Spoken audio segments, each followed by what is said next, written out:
I was out of town most of last week, so I couldn't do an Artemis II update, so let's do one now.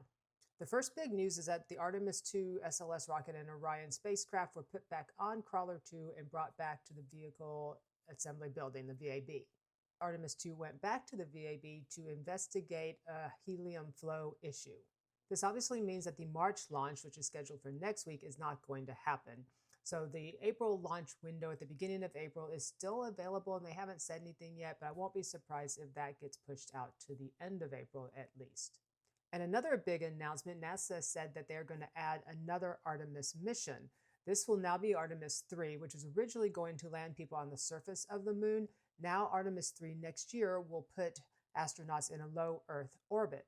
This includes a rendezvous and docking with the two commercial lunar landers, SpaceX and Blue Origin. In this mission, they're also going to test the life support systems, the comms, and test out the new XEVA spacesuits. The idea is to test their hardware and get more familiar with it before they land on the surface of the moon, and then after that, they want to land on the surface of the moon every year after that.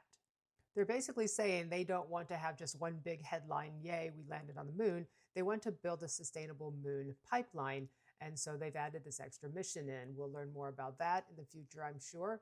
And if you want to hear more about the Artemis mission, click like, click follow, click all the buttons, and I will tell you more as we get more information.